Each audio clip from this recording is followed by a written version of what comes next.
Hello everyone, welcome to Zhai Shanying's channel. I'm your host Zhai Shanying. Here, let's dive into some discussions about the Chinese Communist Party. Are you ready? Let's get started. Today I want to explore a fundamental yet urgent question. Why is there no real innovation in China? This question is especially relevant now as China continues to decouple from the United States and the developed world.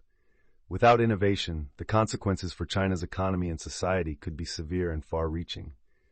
To unpack this issue, I approach it from three directions. 1. The nature of innovation itself. Innovation is not just invention, it is a breakthrough born from mutation. In the framework of evolutionary economics, innovation equals variation. It arises naturally from the process of replication and selection. Real innovation occurs only in an environment of freedom and uncertainty. It cannot be manufactured through top-down planning or bureaucratic control. Yet in China, innovation is treated as a matter of willpower, a kind of Lamarckian approach.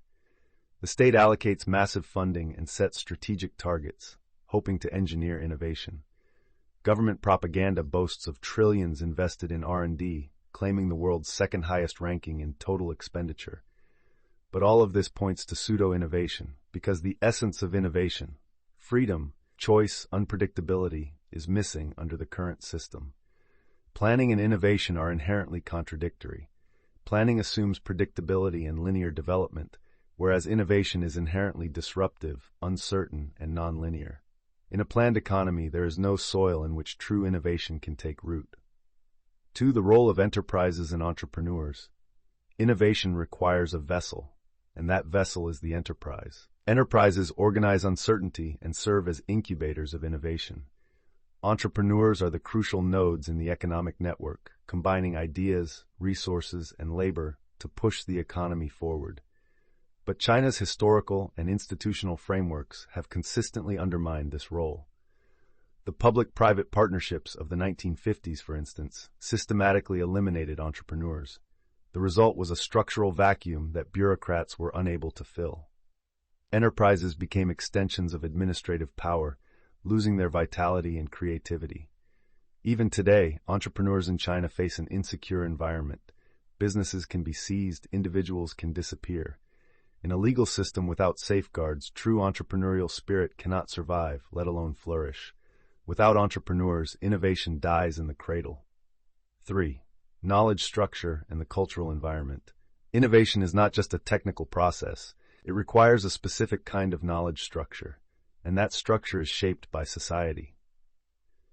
China's social configuration produces knowledge that is fundamentally disconnected from innovation. Since the Qin dynasty, the country has operated under a centralized bureaucratic system that selects officials based on loyalty through imperial exams. This creates a bureaucracy that values certainty and stability above all.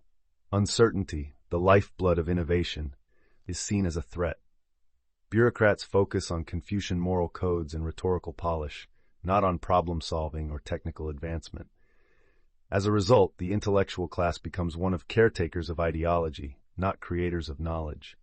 There is no space for dissenting voices, no room for diverse thinking. The culture does not reward risk-taking or trial and error. Free will is suppressed, uncertainty is avoided, and the intellectual environment becomes rigid and defensive. In such conditions, innovation cannot happen.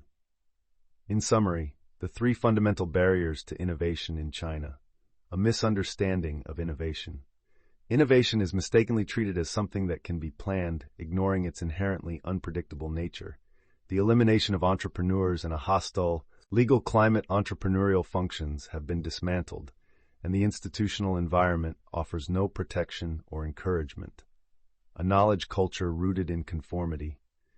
The system favors orthodoxy over discovery, and knowledge serves the state rather than society or science.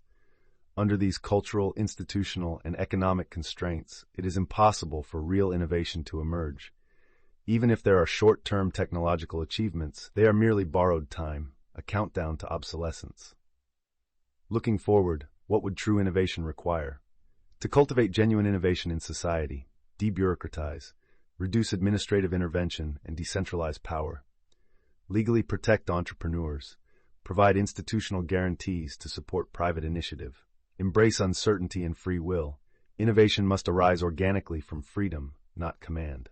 Greatness cannot be planned. Understanding that is the dividing line between a society with a future and one without. All right, that's all for today's content. If you enjoyed it, don't forget to like, subscribe to my channel, and share it with your friends.